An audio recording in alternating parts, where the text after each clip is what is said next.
Hi guys, welcome back to my channel. ಎಲ್ಲರೂ ಹೇಗಿದ್ದೀರಾ? ಚೆನ್ನಾಗಿದ್ದೀರಾ ಅಂದ್ಕೊಂಡಿದ್ದೀನಿ. ಇವತ್ತು ಬಂದು ವರಲಕ್ಷ್ಮಿ ವ್ರತ ಹೇಗೆ ಮಾಡೋದು ಆ್ಯಂಡ್ ಇದಕ್ಕೆ ಏನೆಲ್ಲ ಸಾಮಗ್ರಿಗಳು ಬೇಕು, ಹಾಗೆ ಮಾಡುವ ವಿಧಾನ ಹೇಗೆ ಕಂಪ್ಲೀಟಾಗಿ ನಾನು ಹೇಳ್ತಾ ಹೋಗ್ತೀನಿ. ಈ ಒಂದು ವಿಡಿಯೋ ಕೊನೆ ತನಕ ನೋಡಿ. ಆ್ಯಂಡ್ ನೆಕ್ಸ್ಟ್ ವಾರನೇ ವರಲಕ್ಷ್ಮಿ ಪೂಜೆ ಇದೆ, ಆಗಸ್ಟ್ 16ಗೆ. ಆ್ಯಂಡ್ ಯಾರೆಲ್ಲ ಹಬ್ಬ ಮಾಡ್ತೀರೋ ಅವರಿಗೆ ಈ ಒಂದು ವಿಡಿಯೋ ಹೆಲ್ಪ್ ಆಗುತ್ತೆ ಅಂದ್ಕೊಂಡಿದ್ದೀನಿ. ಆ್ಯಂಡ್ ಯಾಕೆ ಮಾತಾಡ್ತಾ ಇಲ್ಲ, ಈ ಒಂದು ವಿಡಿಯೋನ ಕಂಪ್ಲೀಟಾಗಿ ನೋಡ್ಕೊಂಡ್ಬನ್ನಿ. I hope you enjoy this vlog. Varalakshmi ಹಬ್ಬವು ಶ್ರಾವಣ ಪೂರ್ಣಿಮಾ ಮುಂಚಿನ ಶುಕ್ರವಾರದಂದು ಆಚರಿಸುತ್ತಾರೆ. ಈ ವ್ರತವನ್ನು ವರಲಕ್ಷ್ಮಿ ವ್ರತ ಎಂದು ಕರೆಯುತ್ತಾರೆ. ಇದು ವರಲಕ್ಷ್ಮಿ ದೇವಿಗೆ ಸಮರ್ಪಿತವಾಗಿತ್ತು. ಈಕೆಯು ವಿಷ್ಣುವಿನ ಪತ್ನಿಯಾದ ಅಷ್ಟಲಕ್ಷ್ಮಿಯ ಸಂಯೋಜಿತ ಶಕ್ತಿಯನ್ನು ಹೊಂದಿದ್ದಾಳೆಂದು ಆಗಿನ ಕಾಲದಿಂದ ನಂಬಿಕೆ. ವರಲಕ್ಷ್ಮಿ ಪೂಜೆಯನ್ನು ಸಾಮಾನ್ಯವಾಗಿ ವಿವಾಹಿತ ಮಹಿಳೆಯರು ಮಾಡುತ್ತಾರೆ. ಆದ್ದರಿಂದ ಇದು ಒಂದು ಪೀಳಿಗೆಯಿಂದ ಇನ್ನೊಂದು ಪೀಳಿಗೆಗೆ ಮುಂದುವರಿಯುವ ಪದ್ಧತಿಯಾಗಿದೆ. ವರಲಕ್ಷ್ಮಿ ವ್ರತವನ್ನು ಮಾಡುವವರು ದೇವಿಯ ಮುಖವನ್ನು ಬೆಳ್ಳಿ ಅಥವಾ ಇನ್ನು ಯಾವುದೇ ಲೋಹದಲ್ಲಿ ಮಾಡಿಸಿಟ್ಟುಕೊಳ್ಳಬಹುದು. ಇದನ್ನು ಪೂಜೆಯ ಸಮಯದಲ್ಲಿ ವರ್ಷದಿಂದ ವರ್ಷಕ್ಕೆ ಬಳಸಲಾಗುತ್ತದೆ. ವರಲಕ್ಷ್ಮಿ ಪೂಜೆಗೆ ದೇವಿಯ ಮುಖ ಮಾತ್ರವಲ್ಲ, ಇನ್ನು ಅನೇಕ ವಸ್ತುಗಳು, ತಾಯಿಯ ಆಭರಣ ಆಗಿರ್ಬೋದು, ಇದನ್ನೆಲ್ಲ ಪೂಜೆಗೆ ಇಟ್ಕೊಂಡಿರ್ತಾರೆ. ಇದು ಕೂಡ ಆಭರಣಗಳು ಕೂಡ ತಾಯಿಗೆ ವರ್ಷದಿಂದ ವರ್ಷಕ್ಕೆ ಬಳಸುವಂಥದ್ದು. ವರಲಕ್ಷ್ಮಿ ಪೂಜೆಗೆ ಸಾಮಗ್ರಿಗಳು ಏನೇನು ಬೇಕು ಒನ್ ಬೈ ಒನ್ ಹೇಳ್ತಾ ಹೋಗ್ತೀನಿ.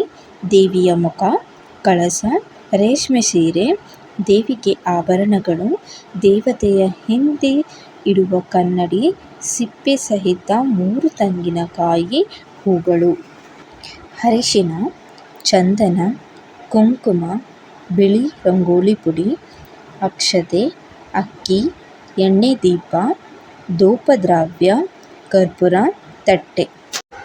ವರಮಹಾಲಕ್ಷ್ಮಿ ಪೂಜೆ ಮಾಡುವ ವಿಧಾನ ಹೇಗೆ ಅಂತ ಹೇಳ್ತಾ ಹೋಗ್ತೀನಿ. ವರಮಹಾಲಕ್ಷ್ಮಿ ಪೂಜೆ ದಿನ ಬೇಗ ಎದ್ದು ಸ್ನಾನ ಮಾಡಬೇಕು. ಫಸ್ಟು ಉಪವಾಸವು ಸೂರ್ಯೋದಯದಿಂದ ಪ್ರಾರಂಭವಾಗುತ್ತದೆ ಮತ್ತು ಇನ್ನು ಸೂರ್ಯಾಸ್ತವಾದವರೆಗೆ ಅಥವಾ ಪೂಜೆ ಮುಗಿಯುವವರೆಗೆ ಈ ಒಂದು ಉಪವಾಸ ಇರುತ್ತೆ. ಗಂಗಾಜಲದಿಂದ ಅಥವಾ ಸಾಮಾನ್ಯ ನೀರಿನಲ್ಲಿ ನೀವು ಪೂಜಾ ಸ್ಥಳವನ್ನು ಶುದ್ಧೀಕರಿಸಬೇಕು. ಮರದ ಮಣೆ ಅಥವಾ ಪೀಠದ ಮೇಲೆ ನೀರಿನಲ್ಲಿ ಬೆರೆಸಿದ ಅರಿಶಿನವನ್ನು ಹಚ್ಚಿ ಮತ್ತು ನಂತರ ಅಕ್ಕಿ ಪುಡಿಯಿಂದ ರಂಗೋಲಿಯನ್ನು ಹಾಕಬೇಕು. ನಂತರ ಪೀಠದ ಮಧ್ಯದಲ್ಲಿ ಸ್ವಲ್ಪ ಅಕ್ಷತೆ ಹಾಕಿ ಮತ್ತು ಅದರ ಮೇಲೆ ಲೋಹದ ತಟ್ಟೆಯನ್ನು ಇರಿಸಿ. ತಟ್ಟೆಯಲ್ಲಿ ಹಸಿ ಅಕ್ಷತೆಯನ್ನು ಸಮಾನವಾಗಿ ಹರಡಬೇಕು. ಕಳಸ ನೀರಿನಲ್ಲಿ ಹಾಕುವ ಸಾಮಗ್ರಿಗಳು ಒನ್ ಬೈ ಒನ್ ಹೇಳ್ತಾ ಹೋಗ್ತೀವಿ. ಅರಿಶಿನ ಮತ್ತು ಕುಂಕುಮವನ್ನು ಕಳಸದ ಮೇಲೆ ಹಚ್ಚಿ ಮತ್ತು ತಟ್ಟೆಯ ಮಧ್ಯದಲ್ಲಿ ಇರಿಸಿ. ಕಳಸಕ್ಕೆ ನೀರು ಹಾಕಿ ಅದರಲ್ಲಿ ಅರಿಶಿನ ಮತ್ತು ಕುಂಕುಮ, ಅಕ್ಷತೆ, ಕೆಂಪು ಹೂವು, ಗಂಜಲ, ಸ್ವಲ್ಪ ಒಂದು ಗೋಲ್ಡ್ ರಿಂಗು ಮತ್ತು ಒಂದು ಬೆಳ್ಳಿ ರಿಂಗನ್ನು ಹಾಕಬೇಕು. ಕವಡೆ, ಗೋಮಾತಿ ಚಕ್ರ, ಗೋಡಂಬಿ, ಕಲ್ಲು ಸಕ್ಕರೆ, ಬಾದಾಮಿ, ಒಣಗಿದ ಖರ್ಜೂರ ಮತ್ತು ಬಟ್ಟಾಳು ಅಡಿಕೆ, ಗುಲ್ಗಂಜಿ ಮತ್ತು ಏಲಕ್ಕಿ ಮತ್ತು ಲವಂಗ, ಈ ಇಷ್ಟನ್ನು ನಾವು ಆ ಒಂದು ನೀರಿನಲ್ಲಿ ಹಾಕುವಂಥದ್ದು. ಕಳಸದ ನೀರಿನಲ್ಲಿ ಹಾಕುವ ಸಾಮಗ್ರಿಗಳು. ಅದಾದಮೇಲೆ ಕಳಸದ ಒಳಗೆ ನೀವು ವಿಳ್ಯದೆಲೆ ಇಲ್ಲ ಅಂದರೆ ಮಾವಿನ ಎಲೆನ ಹಾಕಿ ಅದ್ರ ಮೇಲೆ ತೆಂಗಿನಕಾಯಿನ ಇಡುವಂಥದ್ದು. ತೆಂಗಿನಕಾಯಿ ಮೇಲೆ ಅರಿಶಿನ ಕುಂಕುಮ ಎಲ್ಲ ಹಚ್ಚಿ ಅದಾದಮೇಲೆ ತೆಂಗಿನಕಾಯಿ ಮೇಲೆ ಲಕ್ಷ್ಮೀ ದೇವಿಯ ಮುಖವನ್ನು ಹಾಕಬೇಕು. ಕಳಸ ರೆಡಿ ಆದಮೇಲೆ ಕಳಸಕ್ಕೆ ಸ್ಯಾರಿ ಉಡಿಸ್ಬಿಟ್ಟು ಅದಾದಮೇಲೆ ಏನು ಆಭರಣ ಇರುತ್ತೆ ಅದನ್ನೆಲ್ಲ ಅಲಂಕರಿಸಿ ಹೂವೇನು ಮಾಲೆ ತಂದಿರ್ತೀರಲ್ಲ ಅದನ್ನು ಹಾಕ್ಬಿಟ್ಟು ಅದಾದಮೇಲೆ ಕನ್ನಡಿಯನ್ನು ದೇವತೆಯ ಹಿಂದಿನ ಭಾಗವಾಗಿ ಇಡಬೇಕು. ನಂತರ ಎಣ್ಣೆ ದೀಪವನ್ನು ಬೆಳಗಿಸಿ ಹಳದಿ ಬಣ್ಣದ ದಾರವನ್ನು ಲಕ್ಷ್ಮೀ ದೇವಿಯ ಮುಂದೆ ಇಡಬೇಕು. ಅದನ್ನು ದೇವರನ್ನು ಅಲಂಕರಿಸಿದ ನಂತರ ಗಣೇಶನಿಗೆ ಫಸ್ಟು ಪ್ರಾರ್ಥನೆ ಸಲ್ಲಿಸಬೇಕು.